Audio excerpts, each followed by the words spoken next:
आज का पाठ भजन संहिता 8 से है। आज का पाठ हमें बताता है कि हम सभी मनुष्यों को इस संसार और ब्रह्मांड के रचिता परमेश्वर की स्तुति और महिमा करनी चाहिए, और उन्होंने अपने शत्रुओं के विरुद्ध शिशुओं और नन्हे मुन्नों के मुख से भी महाशक्ति स्थापित की है। यह परमेश्वर की अपार शक्ति, अधिकार, बुद्धि और महिमा का भी वर्णन करता है और बताता है कि हम परमेश्वर के बचाए हुए लोगों को उनकी स्तुति और महिमा क्यों करनी चाहिए। तो यह क्या कहता है? आज हम इस पर विचार करेंगे और अनुग्रह बांटेंगे।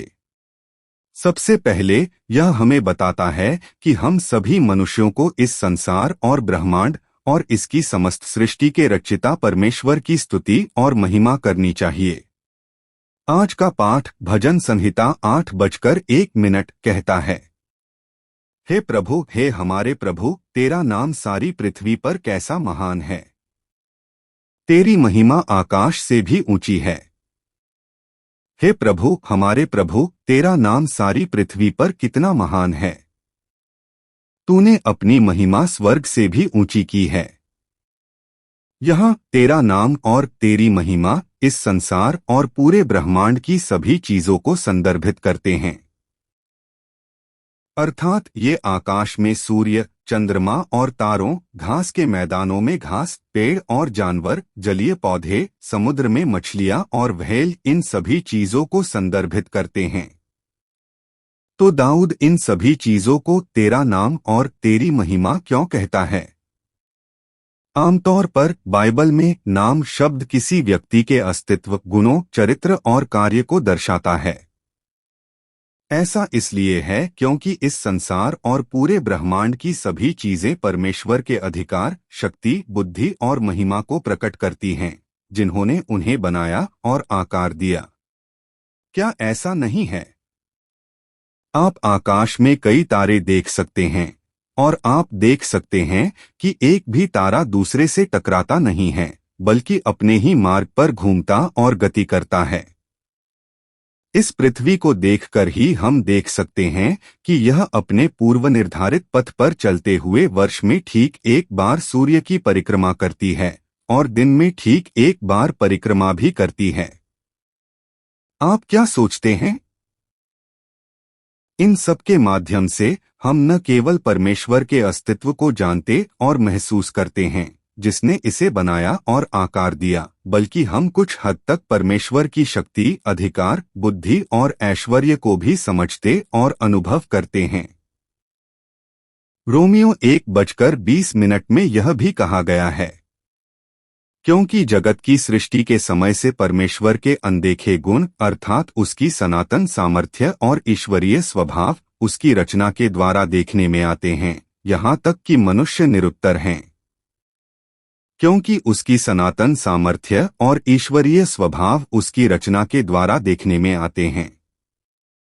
जब हम इस संसार अर्थात संपूर्ण ब्रह्मांड को, जिसे परमेश्वर ने आरंभ में रचा और आकार दिया, देखते हैं, तो हम कुछ हद तक परमेश्वर की असीम शक्ति, अधिकार, बुद्धि, ऐश्वर्य और ईश्वरीय स्वभाव को समझ सकते हैं। इसलिए आज का पाठ इस संसार की सभी चीजों, पूरे ब्रह्मांड को तेरा नाम और तेरी महिमा के रूप में भी संदर्भित करता है।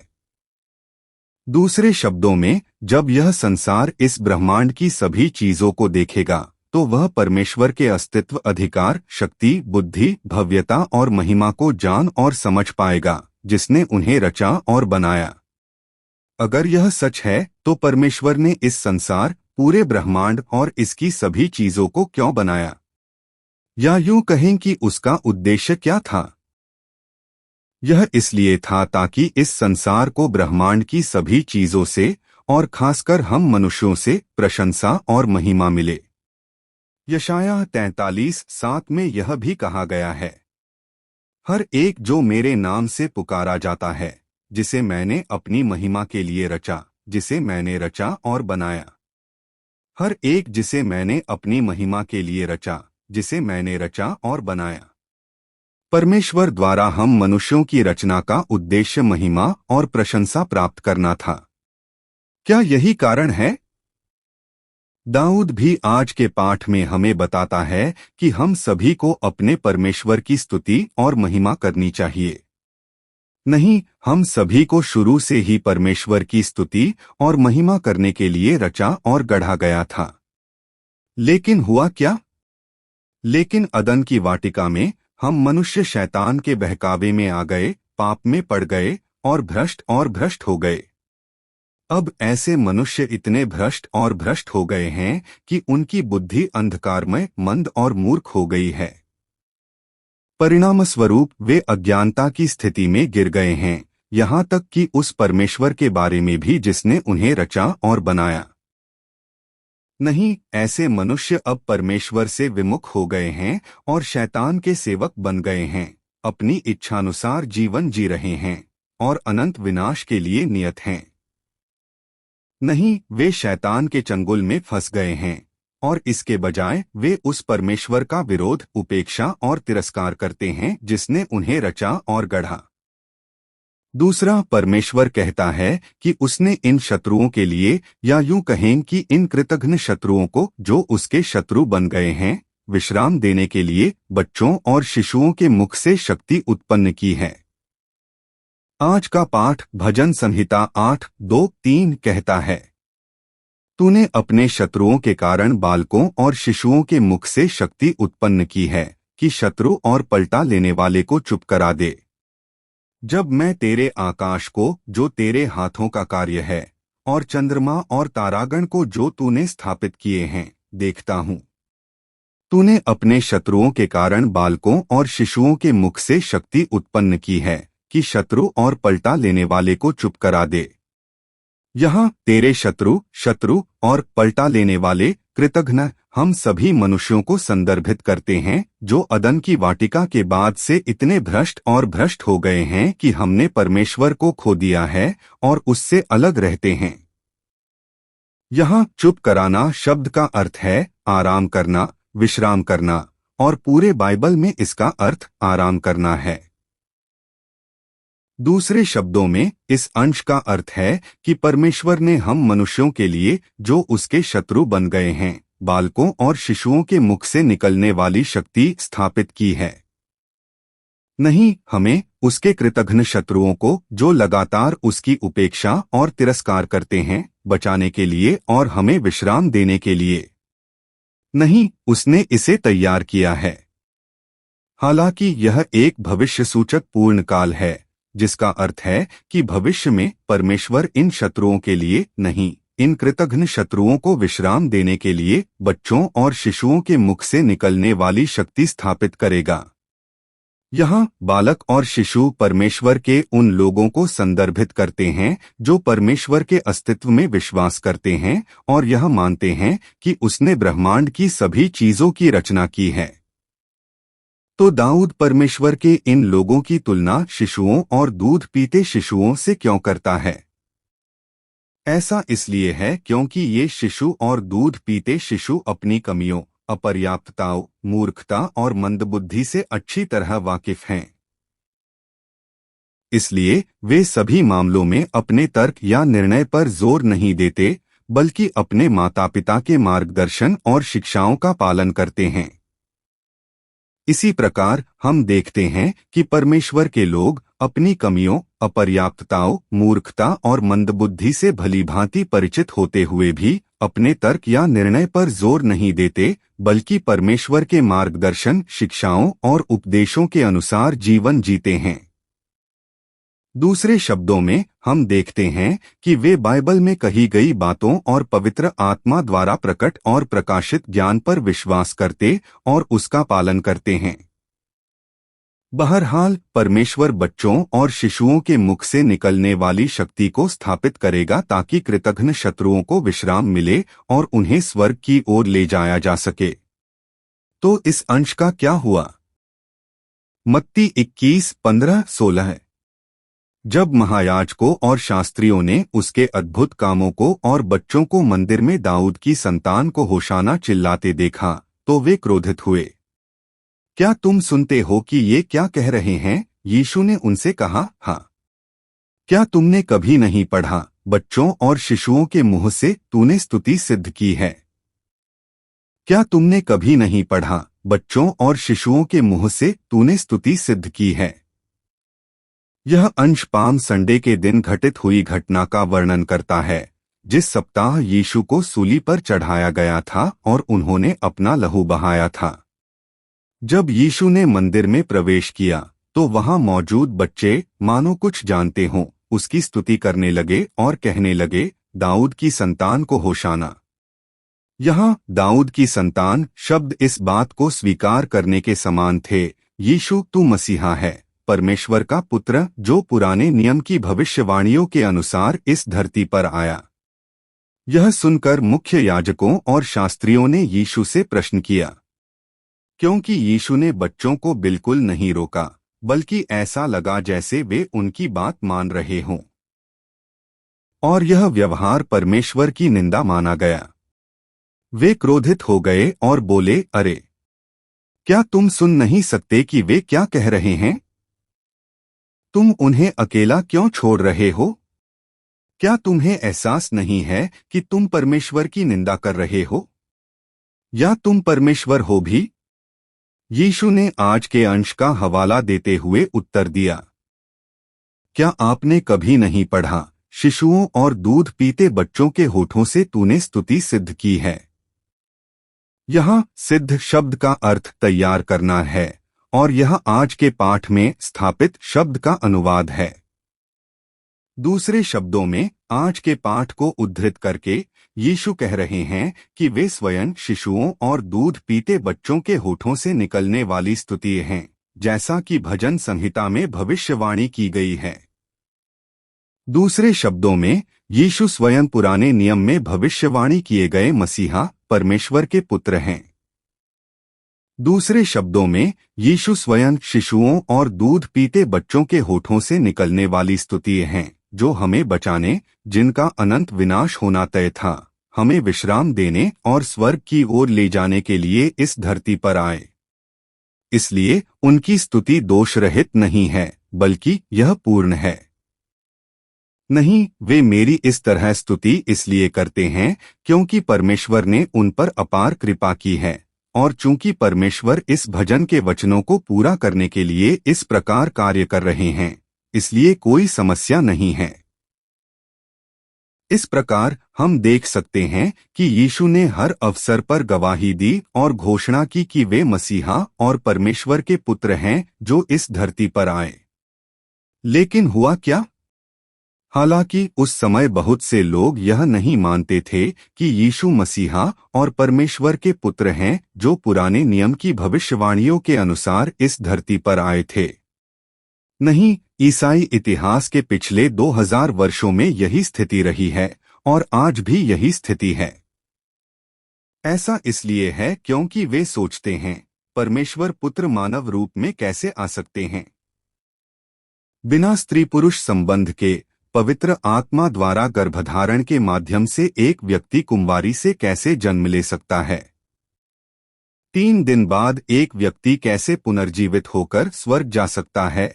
जल्द ही वे यह मानने लगते हैं कि पवित्र आत्मा द्वारा गर्भाधान के माध्यम से कुंवारी से जन्म, मृतकों में से पुनरुत्थान या स्वर्गारोहण बिल्कुल असंभव है, बिल्कुल असंभव। हालांकि वे ऐसा इसलिए सोचते हैं क्योंकि या तो वे परमेश्वर में बिल्कुल विश्वास नहीं करते या उसकी शक्ति, अधिकार और महिमा से अनभिज्ञ हैं। इसीलिए दाऊद भी कहता है, जब मैं तेरे आकाश को, जो तेरे हाथों का कार्य है, अर्थात चंद्रमा और तारागण को, जिन्हें तूने स्थापित किया है, देखता हूँ। यहाँ तेरी उंगलियों से बना वाक्यांश परमेश्वर की शक्ति, अधिकार, बुद्धि और महिमा पर जोर देता है, जिसने इस संसार और ब्रह्मांड की सभी चीजों की रचना की है। दूसरे शब्दों में यह तथ्य कि दाऊद तेरे हाथों से बना नहीं बल्कि तेरी उंगलियों से बना कहता है, इसका अर्थ है कि हमारे परमेश्वर की शक्ति, अधिकार, बुद्धि और महिमा हमारी मानवीय कल्पना, समझ और विवेक से परे हैं। नहीं, परमेश्वर की शक्ति, अधिकार, बुद्धि और महिमा रहस्यमयी चीजें हैं जो मानवीय तर्क, बुद्धि और सामान्य ज्ञान से परे हैं। वास्तव में वे सभी आधुनिक वैज्ञानिक तथ्यों से भी बढ़कर हैं। निःसंदेह हमारा परमेश्वर जितने चाहे उतने ब्रह्मांड बना सकता है। यदि परमेश्वर अपनी सारी शक्ति और अधिकार जुटा ले तो वह आसानी से इतने विशाल ब्रह्मांडों की रचना कर सकता है, यहाँ तक कि करोड़ों की संख्या में। नहीं, हमारा परमेश्वर हमसे, अपनी रचनाओं से एक अलग परमेश्वर है। तो हम उसके रचिता, इस सृष्टिकर्ता परमेश्वर की शक्ति, अधिकार और महिमा को कैसे समझ और परख सकते हैं? हमारे सृष्टिकर्ता परमेश्वर की शक्ति, अधिकार और महिमा इतनी विशाल है कि हम उसके रचिता, अपनी बुद्धि या सामान्य बुद्धि से उसे समझ या परख नहीं सकते। अगर यह सच है तो दाऊद यहाँ ऐसी बातें क्यों कह रहा है?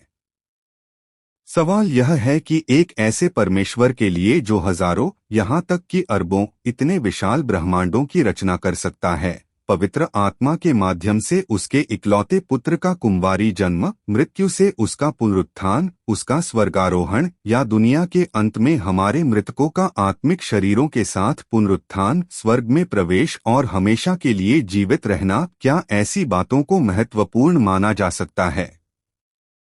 इसके विपरीत हमारा परमेश्वर न केवल इन चीजों के लिए बल्कि इससे भी बड़ी चीजों के लिए सक्षम है, अगर वह ऐसा चाहे। यह सही है, वह यह नहीं कहेगा, अरे शुरुआत में मैंने किसी न किसी तरह इस पूरे ब्रह्मांड की रचना की थी, लेकिन अब मैं बहुत बूढ़ा हो गया हूँ या मेरी क्षमताएं बहुत सीमित हैं, इसलिए मैं कभी भी कुंवारी जन्म नहीं दे सकता। मैं अपने इकलौते बेटे को मृतकों में से जीवित नहीं कर सकता। नहीं, परमेश्वर के लिए कुंवारी जन्म, मृतकों में से पुनरुत्थान, स्वर्गारोहण और दुनिया के अंत में मृतकों का आध्यात्मिक शरीरों में पुनरुत्थान जैसी चीजें बहुत आसान और आसान हैं। नहीं, हमारा परमेश्वर आसानी से अपने इकलौते पुत्र को पवित्र आत्मा द्वारा गर्भधारण के माध्यम से भेज सकता है, उसे मृत्यु से जीवित कर सकता है और उसे स्वर्ग में आरोहित कर सकता है। क्या यह सही नहीं है? जैसा कि मैं हमेशा कहता हूँ, हमारे परमेश्वर ने इस संसार और ब्रह्मांड की सभी चीजों की रचना केवल अपने वचन से की है। क्या ऐसा कुछ है जो वह नहीं कर सकता? परमेश्वर, जिसने इस संसार और ब्रह्मांड की सभी चीजों को शून्य से बनाया है, वह पवित्र आत्मा द्वारा कुंवारी जन्म, मृत्यु से पुनरुत्थान और यहाँ तक कि स्वर्गारोहण भी आसानी से कर सकता था। हालांकि कुछ लोग मानते हैं कि हमारे परमेश्वर ने इस संसार और ब्रह्मांड की सभी चीजों की रचना की है, फिर भी वे अपने इकलौते पुत्र की इन बातों पर विश्वास नहीं कर सकते। हालांकि यह कोई सामान्य विश्वास नहीं है। इसका अर्थ है कि परमेश्वर के अस्तित्व पर विश्वास न करना, नहीं यह कि उसने इस संसार और ब्रह्मांड की सभी चीजों की रचना की है। दूसरी ओर, यदि कोई यह मानता है कि परमेश्वर ही सच्चा परमेश्वर है जो अभी भी जीवित है और कार्य करता है, और उसी परमेश्वर ने इस संसार और ब्रह्मांड की सभी चीजों की रचना की है, तो ऐसा व्यक्ति निश्चित रूप से पवित्र आत्मा द्वारा कुंवारी जन्म, पुनरुत्थान, स्वर्गारोहण और इन सभी बातों पर विश्वास कर सकता है। इसके अलावा पूरे पुराने नियम में परमेश्वर लगातार अपने इकलौते पुत्र मसीहा को एक स्त्री की संतान, एक कुंवारी के माध्यम से भेजने की बात करता है। वह बार बार यह भी घोषणा करता है कि वह उसे मृतकों में से जीवित करेगा। वह यह भी घोषणा करता है कि वह अपने पुनरुत्थान के बाद स्वर्ग में जाएगा और पवित्र आत्मा भेजेगा। वह अपने पुनरुत्थान के बाद की सेवकाई के बारे में भी अनगिनत बार बोलता है। तो इन सब बातों को ध्यान में रखते हुए हम यह कैसे न मान सकते हैं कि परमेश्वर ने बार बार अपने भविष्य के कार्यों के बारे में बात की है और यह कि उसने अपने वादे पूरे किए हैं। हालांकि अगर इन सब के बावजूद हम विश्वास करने से इनकार करते हैं तो हम अभी भी शैतान से बंधे हुए हैं, परमेश्वर के साथ हमारा कोई रिश्ता नहीं है और हम अनंत आग की झील की ओर जा रहे हैं। नहीं, अगर ऐसा व्यक्ति इसी क्षण या आज रात भी मर जाए तो वह अनिवार्य रूप से उस अनंत आग की झील में गिर जाएगा। अंततः यह परमेश्वर के लोगों की बात करता है जो परमेश्वर के पुत्र मसीहा में विश्वास के द्वारा बचाए गए हैं और परमेश्वर की स्तुति और स्तुति करते हैं। आज का पाठ भजन संहिता 8 पद 4 से 9 कहता है, मनुष्य क्या है कि तू उसका स्मरण करे, मनुष्य का पुत्र कि तू उसका स्मरण करे।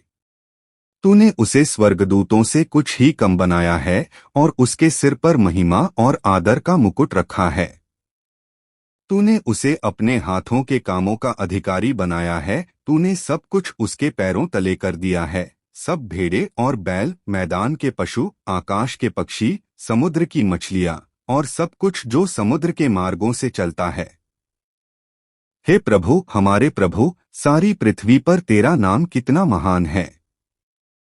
मनुष्य क्या है कि तू उसका स्मरण करे, मनुष्य का पुत्र कि तू उसका स्मरण करे।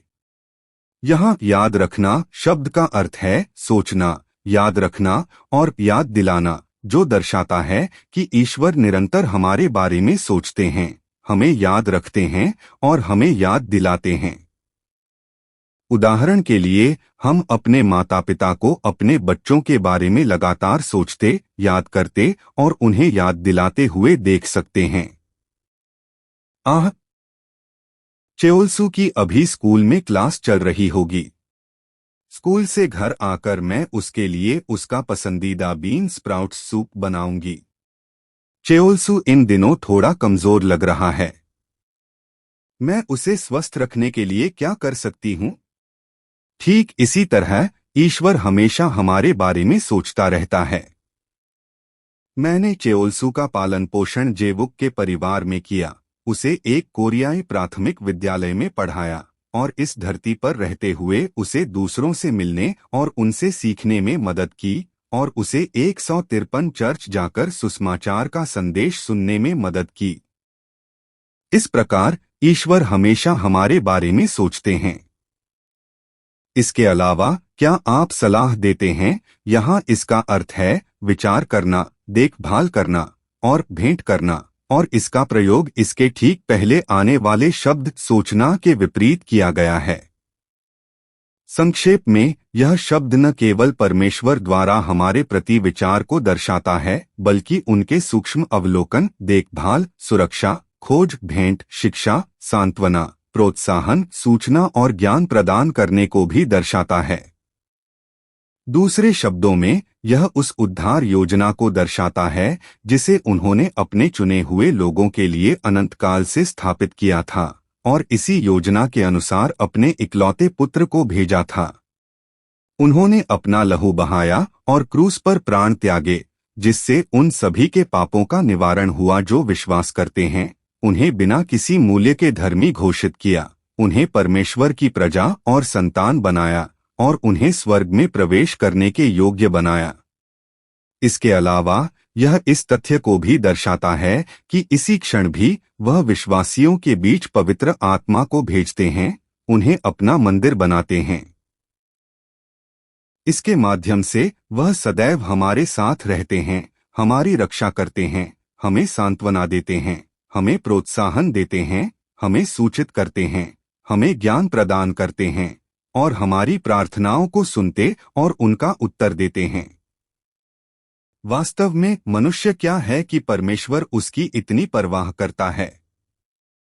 नहीं, प्रश्न यह है कि मनुष्य का पुत्र अर्थात मनुष्य का पुत्र क्या है जिसकी परमेश्वर इतनी रक्षा करे, उसकी देखभाल करे और उसकी इतनी परवाह करे। नहीं, हम मनुष्य क्या हैं कि परमेश्वर अपने इकलौते पुत्र को क्रूस पर अपना लहू बहाकर हमें बचाने के लिए भेजे। नहीं, मैं क्या हूं कि परमेश्वर मेरे पास पवित्र आत्मा भेजे, मुझे अपना मंदिर बनाए और सदैव मेरे साथ रहे। मैं कौन हूं कि परमेश्वर मेरे साथ ऐसा करे? आप क्या सोचते हैं? इन शब्दों को एक स्वीकारोक्ति, धन्यवाद और स्तुति कहा जा सकता है, जिसमें वह परम कृतज्ञता, स्तुति, विस्मय और प्रेम समाहित है जो हम परमेश्वर के बचाए गए लोग परमेश्वर को अर्पित करते हैं। नहीं, यह ठीक यही है कि हम परमेश्वर के लोग जो उसके इकलौते पुत्र के लहू के पुण्य से बचाए गए हैं, सदैव परमेश्वर के आभारी और स्तुति करने चाहिए। हे परमेश्वर, मैं क्या हूं कि आप मेरे बारे में सोचते हैं और मुझे बचाते हैं? परमेश्वर, हमें हमेशा परमेश्वर का धन्यवाद और स्तुति करनी चाहिए और पूछना चाहिए, मैं कौन हूं कि आपने मुझे परमेश्वर का ज्ञान कराया, उस उद्धार का जो आप कर रहे हैं, और यीशु मसीह के लहू का पुण्य जिसे आपने भेजा है और मुझे विश्वास के द्वारा स्वर्ग में प्रवेश कराया। आपने मुझे स्वर्गदूतों से थोड़ा कम बनाया है और मुझे महिमा और सम्मान का मुकुट पहनाया है। यह वाक्य आप विचार करते हैं और आप विचार करते हैं वाक्यांशों का एक उदाहरण है। यहाँ स्वर्गदूत शब्द का अर्थ परमेश्वर है, वही शब्द जिसका पुराने नियम में लगातार परमेश्वर के रूप में अनुवाद किया गया है। हालांकि कई बाइबल अनुवाद स्वर्गदूत का प्रयोग करते हैं क्योंकि वे सृष्टिकर्ता परमेश्वर की तुलना हम उसके प्राणियों से करना घोर अधर्म मानते हैं। हालांकि कई आधुनिक बाइबल अनुवाद मूल पाठ को बरकरार रखते हैं और इसका अनुवाद परमेश्वर के रूप में करते हैं। दूसरे शब्दों में, परमेश्वर ने मनुष्यों को अपने से थोड़ा कम बनाया और उन्हें महिमा और सम्मान का मुकुट पहनाया। यह उत्पत्ति के पहले और दूसरे अध्याय पर आधारित है। देखते हुए उत्पत्ति के पहले और दूसरे अध्याय में हम देखते हैं कि जब परमेश्वर ने मनुष्यों की रचना की तो उन्होंने उन्हें अपने स्वरूप में, परमेश्वर के स्वरूप में बनाया। हालांकि हम देखते हैं कि मनुष्यों की रचना अन्य प्राणियों से कुछ भिन्न थी। उदाहरण के लिए, जबकि अन्य प्राणियों की रचना केवल वचन से हुई थी, हम देखते हैं कि परमेश्वर ने सबसे पहले हमें भूमि की मिट्टी से रचा और हमारे नथुनों में जीवन फूंक दिया। बाद में हम देखते हैं कि परमेश्वर ने हमारे साथ ऐसा व्यवहार किया मानो हम राजा हों। आज का अंश इसे हमें महिमा और सम्मान का मुकुट पहनाने के रूप में संदर्भित करता है। तूने उन्हें अपने हाथों के कामों पर शासक बनाया है, तूने सब कुछ उनके पैरों तले कर दिया है, सब भेड़े और बैल और मैदान के जानवर, आकाश के पक्षी, समुद्र की मछलियां और समुद्र के रास्तों से चलने वाले सब जीव। यह वाक्य एक पर्यायवाची है जो उस समस्त सम्मान, महिमा, शक्ति, अनुग्रह, प्रेम और कर्मों का प्रतिनिधित्व करता है जो परमेश्वर ने हम मनुष्यों को प्रदान किए हैं। अर्थात हम देख सकते हैं कि परमेश्वर हमें अपने सभी प्राणियों का नाम रखने, उन पर शासन करने और उनका स्वतंत्र रूप से उपयोग करने और उनका आनंद लेने की अनुमति देता है। दूसरे शब्दों में, शुरू से ही नहीं, सृष्टि के आरंभ से ही परमेश्वर ने हम मनुष्यों को विशेष बनाया है और हमें सम्मान और महिमा प्रदान की है। वास्तव में अनंत काल से परमेश्वर ने हमें पाप, मृत्यु और विनाश से बचाने की योजना बनाई है और वह उद्धार की इस योजना का नेतृत्व कर रहा है। और जब समय आया तो अपनी उद्धार की योजना के अनुसार उसने अपने इकलौते पुत्र को भेजा जिसने क्रूस पर अपना लहू बहाया और मर गया, इस प्रकार उन सभी को बचाया जो उस पर विश्वास करते हैं। इसे देखते हुए हमारा उद्धार केवल परमेश्वर की योजना, उनकी कृपा, उनके प्रेम और उनके द्वारा किए गए कार्य द्वारा ही संभव है। तो प्रश्न यह है कि हम मनुष्य कौन हैं कि परमेश्वर हमारे बारे में सोचते हैं, हमारी परवाह करते हैं और इस प्रकार हमसे भेंट करते हैं। मैं क्या हूं कि परमेश्वर ने मुझे पाप से बचाने और मुझे अपना जन, अपनी संतान बनाने के लिए अपने इकलौते पुत्र को भेजा। मैं क्या हूं कि परमेश्वर मुझे स्वर्ग में प्रवेश कराता है। इसलिए हम परमेश्वर के लोग जिन्हें उद्धार प्राप्त हुआ है को सदैव कृतज्ञ रहना चाहिए और परमेश्वर की स्तुति करनी चाहिए। हे प्रभु, हमारे प्रभु, सारी पृथ्वी पर तेरा नाम कितना महान है। यहाँ जैसा कि पहले उल्लेख किया गया है, तेरा नाम मुख्यतः इस संसार और परमेश्वर द्वारा रचित ब्रह्मांड की सभी चीजों को संदर्भित करता है। हालांकि यहाँ यह प्रभु का नाम इस संसार के उन सभी संतों को भी संदर्भित करता है जो भविष्य में हमारे परमेश्वर के उद्धार कार्य के माध्यम से प्रकट होंगे। अर्थात 3000 साल पहले दाऊद परमेश्वर की स्तुति कर रहा था क्योंकि वह उन संतों की प्रतीक्षा कर रहा था जो भविष्य में परमेश्वर के उद्धार कार्य के माध्यम से प्रकट होंगे। अब परमेश्वर द्वारा भेजे गए मसीहा यीशु मसीह का सुसमाचार इस संसार में प्रमाणित और प्रसारित होगा। तब परमेश्वर की शक्ति, बुद्धि, महिमा, दया, प्रेम और अनुग्रह इस संसार में व्याप्त हो जाएंगे और परिणामस्वरूप परमेश्वर के लोग जो संसार भर में बचाए गए हैं उठ खड़े होंगे और परमेश्वर की स्तुति और महिमा करेंगे। अब दाऊद परमेश्वर के लोगों को देखता है जो उद्धार के आनंद और कृतज्ञता के साथ परमेश्वर के पास आते हैं, स्तुति अर्पित करते हैं और वह गाता है, सारी पृथ्वी पर तेरा नाम कितना महान है। वास्तव में हमें परमेश्वर के बचाए गए लोगों को सदैव कृतज्ञ होना चाहिए और परमेश्वर की स्तुति करनी चाहिए। सारी पृथ्वी पर तेरा नाम कितना महान है। हे परमेश्वर, धन्यवाद, धन्यवाद। मैं आपसे प्रेम करता हूं। हमारे द्वारा आपकी महिमा और स्तुति हो। हम आपके द्वारा अनंत काल से नियोजित उद्धार को इस संसार में उमड़ते हुए देखते हैं। नहीं, हम आपकी महिमा, प्रेम, बुद्धि, अधिकार, शक्ति और महानता को इस संसार में उमड़ते हुए देखते हैं। हमारा परमेश्वर अद्भुत और सुंदर है। हे परमेश्वर, हम चर्च 153 के सदस्यों के माध्यम से आपकी महिमा और स्तुति हो। हम यीशु के नाम में प्रार्थना करते हैं और आपको आशीर्वाद देते हैं जिन्होंने हमें पाप, मृत्यु और विनाश से बचाया। आमीन। यदि आप अधिक जानना चाहते हैं तो कृपया सदस्यता लें।